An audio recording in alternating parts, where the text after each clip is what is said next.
SS증권방송 시청자 여러분 안녕하세요. 여러분들의 생활에 활력을 불어넣는 비타민 같은 시간, 이윤의 스마트 생활 정보입니다. 주말 동안은 포근하게 잘 보내셨을 거고요. 또다시 출근을 하려니까 조금은 기온이 내려간 것 같다라고 느끼실 텐데요. 이렇게 봄이 오기 전에 환절기에는 기온의 일교차가 크다 보니까요. 건강관리에 주의하셔야겠습니다. 네, 이윤의 스마트 생활 정보, 월요일은 여러분들과 건강정보로 함께합니다. 그럼 지금부터 시작합니다.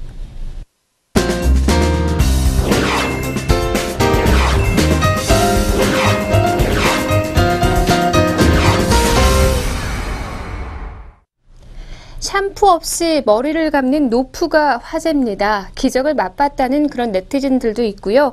그런 예찬들은 진실일까요? 노프의 허와 실을 오늘 알려드리도록 하겠습니다. 네, 끝내주는 성량의 영국 싱어송라이터 아델, 그리고 눈부신 금발의 트레이드마크인 가수 겸 배우인 제시카 심슨, 엘레강스 뷰티의 대명사인 기네스 펠트로, 네, 오목조목 잘 주차된 이목구비만큼이나 풍성한 머리 숱으로 시선을 사로잡는 그녀들은 대체 어떤 샴푸로 머리를 감고 있을까요? 네, 아이러니하게도 정답은 노입니다. 이들은 노프 마니아니까요. 네, 여기서 노프는 노 샴푸의 줄임말인데요. 샴푸 없이 머리를 감는 독특한 샴푸 방식을 일컫습니다. 네, 기분 좋은 모닝커피와 함께 하루를 시작하는 기분 좋은 알람이던 샴푸가 한순간 욕실에서 사라져버린 사연은 바로 이러한데요. 인간의 두피는 원래부터 자연스럽게 기름기가 도는데 세정력이 강한 샴푸로 이것을 모두 씻어낼 경우에는 이를 보상하기 위해서 더욱 많은 윤활유를 만들어내고 결과적으로는 머리카락이 더욱 기름져 보일 뿐 아니라 샴푸에 들어있는 각종 유해 성분들이 두피와 모발 선성을 초래하는 것은 물론이고 평생 몸속에 남아 떠돌아 다닌다는 것입니다. 이 모두 매스컴을 통해서 알려지는 데다가 출처가 불분명한 연구 결과지만 적어도 우리 몸을 해치는 악의 축이라는 공식을 만들어내기에는 충분했던 것 같습니다.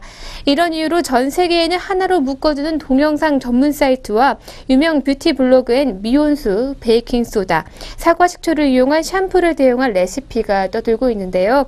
클렌징 컨디셔너라는 이름의 샴푸 대체품이 헤어 앤 바디 섹션의 틈새 시장을 공략하고 있기도 합니다. 네, 언블리버블, 하루가 다르게 머리숱이 풍성해지고 있어요. 그리고 헐 대박, 끔찍했던 정수리 악취가 작별했어요. 이렇듯 포털 검색 사이트에는요, 노프를 검색해보면 별 생각이 없던 사람도 당장 따라하고 싶을 만큼의 솔깃한 그런 후기들이 넘쳐납니다. 하지만 노프에 대한 전문가들의 소견은 섣불리 시도했다간 큰 코 다치는 위험한 도전에 가깝다라고 하고 있는데요. 네, 한국 최초의 국제 탈모 전문가 이영희 원장은 고개를 갸웃거리면서 노프의 트렌드에 대해서 불신을 표했습니다. 네, 미국에는 아예 베이킹소다를 주 원료로 만드는 베이킹소다 샴푸가 있다고 하는데요. 이게 두피와 모발 건강에 좋았다면 우리나라에도 수입이 됐을 것이라는 겁니다. 현재 좋은 반응을 얻지 못한 데는 다 그만한 이유가 있다는 것인데요. 가정에서 흔히 냉장고 잡내 제거나 프라이팬에 눌러붙은 기름때 제거에 사용되어 온 베이킹소다는 세정력 면에서는 굉장하다고 볼 수 있는데요. 철수 세미를 쓰지 않고도 일정 시간이 흐르면 기름때 가 상당히 제거되기 때문입니다. 네, 이런 측면에서 베이킹소다가 두피 기름을 제거해 효과 있을지는 모르겠지만 각질은 또 다른 문제라는 것입니다. 네, 고려대학교 안상병원의 피부과 전문인 유화정 교수도 부작용에 대해서 우려를 했는데요. 샴푸의 주된 역할은 두피에 쌓인 피지와 먼지 제거입니다. 더불어 모발의 윤기와 부드러움을 더해주는 컨디셔닝 효과도 있기에 샴푸는 욕실을 지키는 생활 필수품으로 분류가 됐죠. 네, 그런데 샴푸를 쓰지 않는 노프의 유행은 오히려 두피의 모공에 피지와 먼지가 뒤엉켜서 염증을 일으키고 각질층이 두꺼워지는 과각화 현상으로 병원을 찾는 이들이 늘어나고 있다는 것입니다. 없던 비듬도 생겨버리기 때문에 혹을 때려다 혹을 붙인 셈이기도 한데요. 이뿐만이 아닙니다. 컨디셔닝 효과를 제대로 내지 못해서 모발이 뻣뻣해지고 뒤엉켜지는 고통은 겪어보지 않으면 절대 알 수 없다고 합니다. 최근에 SNS를 통해서 급속도로 확산되고 있는 한 건강 기사도 욕실에 올라온 샴푸를 외면하는데 항목했는데요. 내용인즉슨 우리 몸에 통틀어 제품 흡수력이 가장 뛰어난 부위가 머리카락이 자라는 두피고요. 자궁암이나 유방암 등 여성암 수술 이후에 제거된 암덩어리에서 샴푸 냄새가 난다는 무시무시한 이야기들로 가득 차 있습니다. 네, 과연 이토록 끔찍한 속설들이 전부 사실일까요? 네, 다행히도 전문가들은 샴푸에 관한 루머를 강력하게 부인하면서 금시초문이라는 것입니다. 네, 샴푸에 들어있는 향료들이 화장품에 사용되는 향들과 특별히 차별화되지 않기 때문에 이해하기 힘든 낭설로 들린다는 것인데요. 그리고 샴푸의 입자는 대체적으로 크기 때문에 모낭 입구의 피지와 각질을 걷어내는 정도의 기능만 할 뿐 모낭에 연결되는 모세혈관을 타고는 절대로 내려갈 수 없다는 것이 전문가들의 입장입니다. 네, 이영희 원장의 두피 모발 전문센터에서 진행한 비교 체험을 해봤는데요. 노프에 대한 이 전문가들의 쓴소리를 뒷받침하기에 충분했습니다. 네, 가장 일반적인 노프의 레시피는 준비물은 분무기, 그리고 베이킹소다와 미온수가 전부입니다. 네, 분무기에 한 티스푼 정도 베이킹소다와 약 200ml의 미온수를 섞은 다음에 두피와 모발에 충분히 적셔준 다음에 손끝으로 조물조물 마사지를 하고 물로 헹궈내면 끝입니다. 네, 듣던 대로 참 쉽고 간편한 데다가 무엇보다 머리카락이 보송보송해져서 노프에 대한 부정적인 마음이 슬쩍 사라지려던 찰나에 60배 확대경으로 두피를 구석구석 근접 촬영한 결과 두 눈을 감고 싶을 만큼 참혹했습니다. 허연 각질이 그대로 붙어 있었기 때문인데요. 두피에 고여있는 피지는 어느 정도 씻겨 나갔지만 각질은 처음 그대로, 아니 오히려 조금 더 들떠 있었다고 합니다. 제 아무리 베이킹소다가 유분기 제거에 탁월하다고 하더라도 일반 샴푸와 비교해서 세정력이 떨어지기 때문에 샴푸를 대신하기에는 여러모로 한계가 있고요. 이마저도 제대로 헹궈내지 않는다면 어깨 위에 소복소복 비듬이 쌓이는 것은 시간 문제라는 것입니다. 네, 베이킹소다 없이 물로 헹기고 또 사과 식초로 마무리하는 레시피 역시 믿을 게 못 된다는 것인데요. 식초의 산성 성분은 오히려 두피에 큰 자극을 줄 수가 있다는 것입니다. 특별히 두피에 문제가 없다면 굳이 노프를 고집할 필요가 없다고 말하는데요. 계면 활성제와 충분히 헹궈내서 두피에 남아있지 않으면 문제될 것이 없다고 합니다. 두피나 모발 상태가 안 좋다면 소듐 라울리설페이트나 소듐 라울레스설페이트 대신에 비이온화된 계면 활성제가 들어간 제품이 모발 건강에 훨씬 더 좋다고 합니다. 이것은 바로 유화정 교수의 설명이기도 한데요. 네, 실제로 탈모 두피 전문 클리닉을 찾는 환자들은요, 샴푸에 들어있는 유해 성분으로 피해를 본 사례보다는 두피 타입을 간과해서 오랜 시간 맞지 않는 샴푸를 써왔거나 제품을 꼼꼼하게 헹궈내지 않은 생활 습관이 있어서 또 그리고 잦은 염색과 펌 시술로 약품이 두피에 남아 있었기 때문에 가려움증을 호소하는 이들이 대부분이라고 합니다. 네, 다시 한번 강조하지만 건강한 두피와 모발은 나에게 맞는 샴푸 선택과 완벽한 세정에서부터 비롯된다고 할 수가 있는데요. 눈에 보이지 않는다고 해서 간과하기 쉬운 두피와 모발 건강, 네, 그렇기 때문에 뜬소문으로 현혹되기가 쉽습니다. 네, 토너 한 병도 피부 타입에 맞춰서 구입하듯이 샴푸도 두피 타입에 맞춰서 구입을 하시고요. 불필요한 각질과 폐지가 쌓이기 전에 제때 씻어내는 것이야말로 20대 건강한 머리카락을 유지하고 또 80대까지 사수할 수 있는 불변의 진리라고 합니다. 네, 그럼 노프보다 효과적인 두피 모발 관리법에 대해서 알려드리도록 하겠습니다. 네, 첫 번째는요, 탈모 예방의 첫걸음은 철저한 세정입니다. 구석구석 철저히 잘 감은 것은 기본이고요. 거품은 바로 씻어내지 말고 몸을 닦을 동안에 각질이나 피지가 잘 녹아 나오도록 3, 4분가량 올려둔 다음에 깨끗이 비벼서 씻어내는 것이 좋습니다. 두 번째, 두피는 엄연히 피부의 한 부분인데요. 자신의 두피 타입과 스트레스 지수를 점검해서 현재 두피 상태에 가장 적절한 샴푸를 사용하시는 것이 좋습니다. 세 번째는 퇴근 후에 두피 마사지는 선택이 아닌 필수입니다. 평소보다 스트레스를 많이 받거나 신경을 썼을 때는 잠들기 전에 손끝을 사용해서 단단하게 뭉쳐있는 두피를 부드럽게 풀어주는 것이 좋습니다. 네 번째는 외부 활동이 많거나 스트레스를 많이 받는 날은 정수리의 피지 분비량을 체크하시고요. 정수리를 누른 손가락으로 지문에 미끌미끌한 피지가 묻어난다면 귀찮더라도 감고 잠드는 것이 좋습니다. 네, 지금까지 노프의 허와슬에 대해서 알아봤는데요. 머리숱이 많으면 젊어 보인다고 하죠. 두피 건강으로 탈모 걱정 꽉 잡으시길 바랍니다.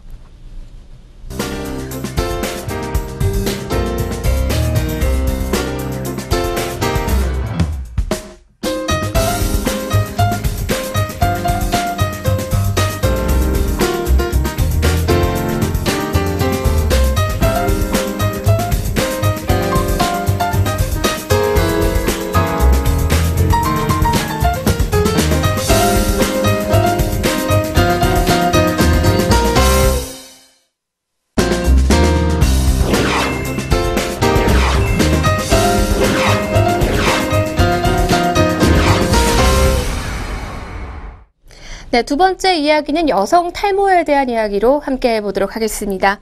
남성의 전유물이라고 생각하던 탈모, 하지만 탈모 치료를 하기 위해서 병원을 찾는 여성이 전체 환자의 50% 정도가 이를 것이라고 합니다. 여성 탈모 역시 심각한 수준에 이르렀다고 볼 수가 있는데요. 게다가 나이도 점점 어려지고 있습니다. 갑자기 여성들이 이렇게 머리가 빠지는 이유가 무엇인지, 또 탈모에 대한 여러 가지 진단과 솔루션들을 알아보도록 하겠습니다.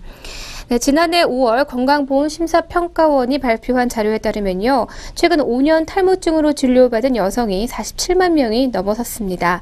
특히 20대와 30대 탈모 진료자가 비율이 38%에 이르면서 젊은 여성들의 탈모가 점점 증가하고 있음을 알 수 있는데요.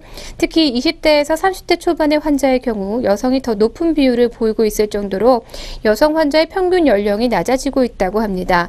탈모의 심각성은 정부에서도 인정하고 있는데요. 작년 12월부터 일상생활이 어려울 정도로 병적인 탈모가 심각한 경우에는 건강보험을 받을 수 있게 됐습니다. 두피의 염증이나 이상을 동반하는 질환, 자기 면역 질환으로 분류되는 원형 탈모가 포함이 됩니다. 네, 여성 탈모에는 크게 안드로겐 탈모와 휴지기 탈모, 그리고 원형 탈모로 이렇게 세 가지 종류로 나눠볼 수가 있는데요. 정수리에서 가르마가 넓어지는 안드로겐 탈모는요, 남성 호르몬에 의해서 발생을 하게 되고요. 휴지기 탈모는 일반적으로 출산 이후에 나타납니다. 그리고 원형 탈모는 스트레스로 인해 나타난다고 알려져 있지만 정확한 원인은 밝혀지지 않고 있습니다. 네, 여성 탈모가 급증하는 원인은 무엇일까요? 한방, 양방, 그리고 전문가들은 유전적인 요인을 배제하면 스트레스가 가장 큰 원인이라고 공통적으로 답했습니다. 네, 흔히들 원인으로 꼽는 지루성 두피염은요, 탈모 환자들이 흔히 갖고 있는 질병으로 탈모의 원인은 아닙니다. 지루성 두피염은 유달리 두피에 많은 피지가 분비되는 생기는 증상이기 때문에 피지가 두피를 막아서 두피 곳곳에 염증이 생기고 그리고 트러블이 생기는 것을 말한다고 할 수가 있겠습니다. 네, 그렇다면 얼마나 많은 여성들이 탈모를 겪고 있을까요? 여성 조사자 168명 중에서 12명을 제외한 나머지 156명이 탈모를 경험했거나 또는 현재 겪고 있다는 것입니다. 응답자의 47.6%가 30대 여성으로 20대 비율도 21.4%나 됐고요. 탈모 연령층이 확대된 것을 알 수가 있습니다. 그리고 68명이 정수리와 가르마 탈모를 고민하고 있었고요. 산후 여성의 탈모인 휴지기 탈모가 40명, 앞 이마 혹은 M자형 탈모가 32명, 정수리와 가르마 탈모 증상이 나타나는 엔드로겐 탈모가 가장 많은 것으로 조사가 됐습니다. 네, 과반수가 스트레스를 탈모의 가장 큰 원인으로 꼽았고요. 치료를 위해서 시도해본 방법은 과반수 이상이 샴푸 등의 헤어 관리 제품을 바꿨다고 답을 했습니다.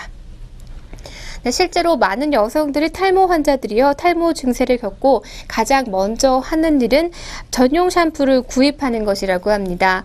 여성 탈모 환자의 경우 스트레스가 주 원인으로 시간이 지나면 회복되는 경우가 많기 때문에 샴푸를 바꾸는 단계에서 그치는 것으로 분석이 된다고 할 수 있는데요. 탈모에 대한 속설도 많지만 남성 탈모와 관련된 정보 대부분입니다. 그래서 여성 탈모에 대한 궁금증을 전문가들에게 직접 물어봤습니다. 네, 첫 번째 질문은요. 모발이 얇아지고 또 머리카락이 갑자기 빠지면 탈모 초기 증상이라고 들었습니다. 또 다른 징후가 있을까요? 라는 질문인데요. 머리카락이 많이 빠지는 체크도 물론 중요하지만 여성의 경우 샤워 후 드라이할 때 정수리나 가르마 부분에 쉽게 가라앉거나 비치는 느낌이 들면 탈모 초기 증상을 의심해봐야 한다고 말합니다. 네, 다음 두 번째 질문은요. 빛으로 머리를 두드리는 두피 마사지가 탈모 치료에 도움이 될까요? 라는 그런 질문입니다. 네, 두피에 과도한 자극을 주는 것은 모낭에 손상을 줄 수 있다고 합니다. 그 결과 비듬이 생기고 두피의 각질층이 두꺼워지기 때문에 과다각화를 유발할 수가 있다고 하는데요. 두드리는 것보다는 손끝으로 지그시 누르듯이 지압을 하시는 것을 추천한다고 합니다. 다음 세 번째 질문은요. 영양결핍이 탈모를 부를까요? 라는 질문입니다. 네, 머리가 많이 빠지는 휴지기 탈모증의 경우에는요. 실제 영양결핍이 원인인 경우가 많은데요. 다이어트를 할 때도 3개월 안에 본인의 체중의 10% 이상을 빼는 것은 피하는 것이 좋다고 합니다. 네, 다음 질문입니다. 원형 탈모증에 일반 탈모 방지용 샴푸가 효과가 있을까요? 라는 그런 질문인데요. 효과가 없다고 합니다. 탈모 방지용 제품은 대부분 남성형 탈모증이거나 여성형 탈모증에 사용하는 보조제입니다. 원형 탈모의 경우 자가 면역 반응 조절 치료제가 아니면 효과를 보기 힘들다는 것입니다. 네, 다음 질문입니다. 탈모에는 헤어드라이어기가 치명적일까요? 라는 그런 질문인데요. 네, 가장 좋은 방법은요. 자연바람에 말리는 것이 제일 좋다고 합니다. 두피에서 20cm 정도 떨어져서 미지근한 바람으로 말리는 것도 좋은데요. 하지만 헤어드라이기보다 더 최악은 머리카락을 젖은 채로 잠이 드는 것이라고 합니다. 네, 다음 계속해서 다음 질문입니다. 네, 검은 콩 같은 블랙푸드가 정말 탈모에 효과가 있을까요? 라는 질문인데요. 블랙푸드 하면 검은 콩 그리고 검은 깨를 떠올리지만 색깔만 블랙이고 안에는 블랙 색소인 멜라닌이 없다고 합니다. 탈모 예방에 효과 있는 리얼 블랙푸드인 아마씨, 들깨, 현미를 추천한다고 하는데요. 특히 현미는 가장 강력한 블랙푸드로 풍부한 미네랄이 멜라닌 형성의 증가를 시켜서 탈모를 예방한다고 합니다. 네, 지금까지 여성 탈모에 대해서 알아봤는데요. 이제는 모두 우리 건강한 두피를 가지고 또 탈모를 예방할 수 있을 것 같습니다. 네, 그럼 계속해서 세 번째 정보로 이어갑니다.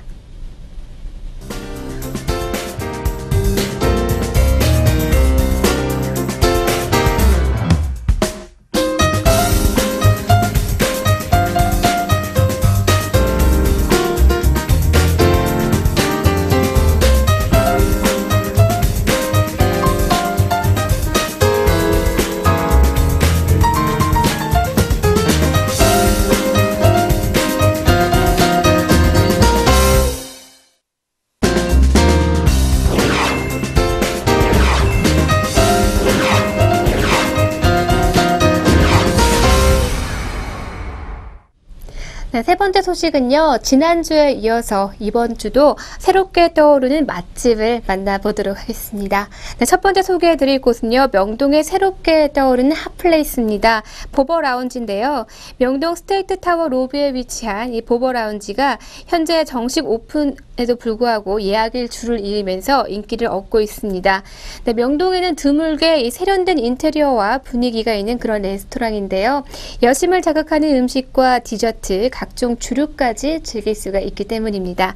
네, 밖이 훤히 보이는 통유리창과 또 화려한 샹들리에가 달린 높은 천장, 도시생활의 갑갑함을 해소하기에 안성맞춤이라고 할 수가 있는데요. 주방은 일본에서 요리를 배우고 경험을 쌓은 뒤에 국내 프렌치 레스토랑에서 실력을 쌓아온 이창준 셰프가 책임을 지고 있습니다. 네, 그리고 푸짐하게 담아낸 에그 베네딕트나 오믈렛 스플레, 샌드위치 등 브런치 메뉴와 파스타, 스테이크 등 디너 메뉴도 즐길 수가 있습니다. 또 케이크로 정평이 나 있는 글래머러스 펭귄의 키친팀이 매일 아침 이곳 매장에 케이크를 굽는데요. 5종의 케이크는 오직 이곳에서만 맛볼 수가 있다고 합니다. 네, 유명한 디저트숍 라브아트의 마카롱도 판매를 한다고 합니다. 방대한 종류의 주류 리스트가 특징이고요. 바 매니저가 개발한 심플 칵테일이 인기가 좋습니다. 조만간 미니바 또한 오픈 예정이라고 합니다. 그리고 안락한 의자와 넓은 테이블 간격이 편안함을 더해서 도심 속 직장인들의 달콤한 휴식처가 될 그럴 것 같습니다. 네, 다음은 완전한 숙성인 바로 스시입니다. 네, 이곳은요 생선 특성에 따른 숙성법으로 권 셰프의 녹록지 않은 경험에서 우러난 것으로 정통 비법 그대로 따르고 있는데요. 초밥 전문집인 만큼 스시 가이세키는 필수 코스입니다.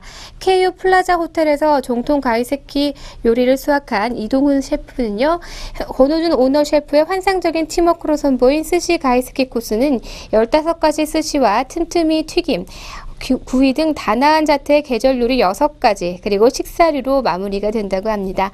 네, 탁 트인 바 좌석뿐만이 아니라 고노준 셰프가 직접 선보이는 스시를 맛볼 수 있기 때문에 프라이빗한 룸이 마련되어 있어 특별한 모임이 있다면 추천하는 그런 곳입니다.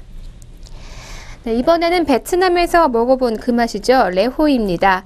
네, 처마 밑에 줄지어 달린 빨갛고 노란 등불이 베트남 항구 도시를 떠오르게 하는 그런 레호인데요. 남산 서월로에 자리 잡은 소박하고 낭만적인 이곳은 현지에서 맛보던 진짜 백이 베트남 음식을 판매하고 있는 그런 곳입니다. 네, 10년 이상 개발도상국을 지원하는 NGO에서 활동을 하면서 베트남을 드나들다가 그곳의 음식 문화에 푹 빠진 주인장이 제대로 된 베트남 음식을 알리고 싶어서 직접 차렸다고 하는데요.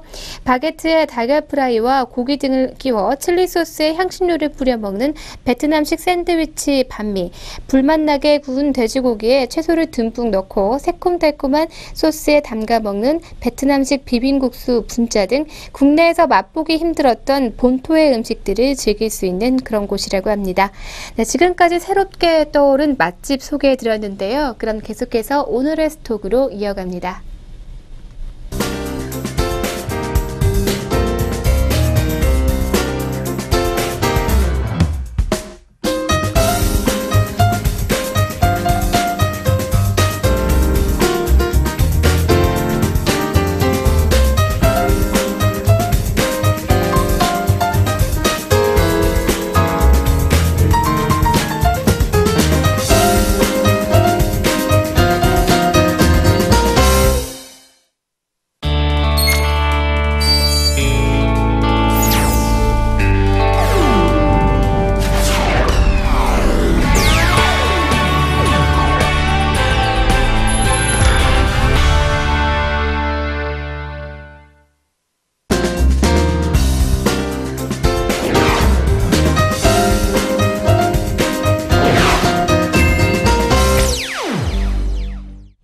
네, 오늘의 스톡 시간입니다. 오늘도 증권사 추천 종목으로 두 종목 준비했습니다.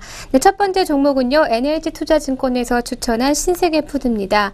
밀크앤허니 그리고 이마트 피자 등 신세계 그룹 내 유통 채널인 인스토어 베이커리 사업을 영위하고 있는 조선호텔 베이커리와의 합병으로 인해서 4분의 1분기부터 실적 합산 예정 메리트가 부각될 전망입니다. 그리고 동사는 한식 뷔페인 울반과 하우스 맥주퍼, 데블스도어가 인기를 끌고 있어서요. 외식 사업부의 고성장세가 이어질 전망입니다. 동사의 매출 구조는 크게 세 부문으로 단체 급식과 외식, 식재 유통, 물류로 구성이 되어 있는데요. 이마트라는 캡티브 마켓을 기반으로 식자재 유통 매출의 50% 이상을 차지하고 있습니다. 단체 부문에서 경쟁 업체가 늘어나면서 이 분야의 비중이 줄어드는 추세인데요. 국내 식자재 유통업체는 식재료의 품질을 중요시하는 소비자가 늘어나고 있고, 또 유통구조의 단순화를 통해서 원가 절감 노력이 지속되면서 중소형 업체보다는 대기업 중심으로 재편되고 있는 그런 상황입니다. 네, 그럼 두 번째 종목입니다. 현대증권에서 추천한 파이오링크입니다. 데이터 센터 네트워크 솔루션 업체로 네트워크 부하 분산기와 웹 방화벽 부문의 매출 상승과 함께 NHN 엔터테인먼트와 전략적 사업 전개로 성장이 기대되고 있는데요. 네, 그리고 최근 정부의 클라우드 산업 육성에 따른 클라우드 컴퓨팅 발전법 국회 통과로 우호적인 사업 환경 또한 조성이 되어 있어서요. 2015년 큰 폭의 실적 개선이 예상되고 있는 종목입니다. 네, 동사는 애플리케이션 네트워킹과 웹 보안 관련 기술 개방 등을 목적으로 설립이 되었고요. 애플리케이션 네트워크 장비, 보안 장비, 그리고 클라우드 컴퓨팅 인프라 장비 산업의 부품 제조와 판매의 주된 사업을 영위하고 있습니다. 동사가 영위하고 있는 데이터 센터의 최적화 솔루션 시장에서 리드웨어와 시장 점유율은 현재 1위를 유지하고 있습니다. 네, 지금까지 오늘의 스톡으로 신세계 푸드와 또 파이오 링크에 대해서 알려드렸습니다.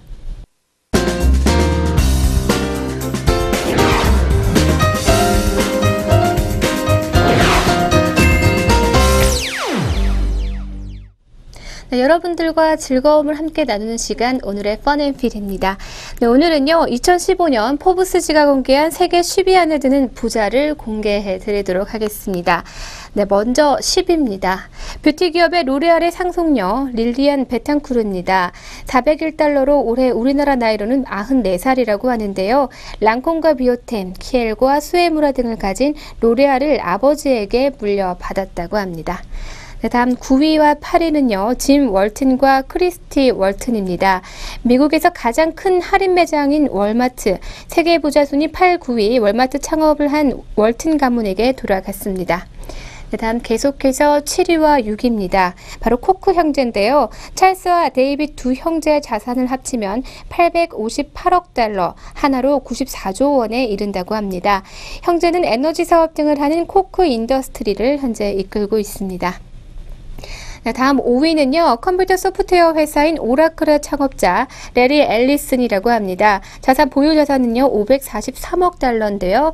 네, 다음 4위입니다. 4위는 패션 브랜드 자라의 아만시오 오르트입니다. 보유한 자산은 645억 달러라고 하죠.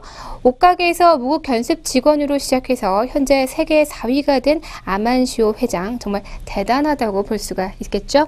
네, 다음 계속해서 3위입니다. 투자회사 버크셔 해서웨이의 워렌 버핏인데요. 그가 보유한 자산은 727억 달러. 네, 그는 코카콜라 같은 주식을 아주 오랜 기간 투자해서 돈을 벌었다고 전해지고 있죠. 네, 다음 2위는요. 멕시코 버브 카를로스 슬림입니다. 네. 그가 보유한 자산은 771억 달러고요. 세계부자 1, 2위를 거론할 때 항상 빠지지 않고 등장하는 북미 통신 건설업계의 대부라고 할 수가 있겠습니다. 네, 다음 대망의 1위입니다. 바로 부동의 1위이기도 하죠. 빌 게이츠인데요. 그는 세계 부자 순위에서 20년 동안 16번 1위를 차지했습니다. 빌 게이츠는 792억 달러, 우리 돈으로 약 87조 원의 개인 자산을 갖고 있습니다. 하루 3끼 빅맥 세트를 먹는다면 약 500만 년 동안 먹을 수 있다고 하는데요. 빌 게이츠 정도가 되면 땅에 떨어진 100달러를 줍는 것이 더 손해라고 알려져 있죠. 네, 계속해서 좀 다른 이번에는 어린 억만장자를 알아보도록 하겠습니다. 바로 페이스북의 마크 주커버크가 330억 달러로 부자 순위 16위를 차지했고요. 한국의 최고의 부자라고 알려져 있죠. 이건희 회장은 세계에서 110위를 차지했다고 합니다. 네, 지금까지 2015년 포브스지에서 공개한 세계 부자 순위 10위를 알아봤습니다.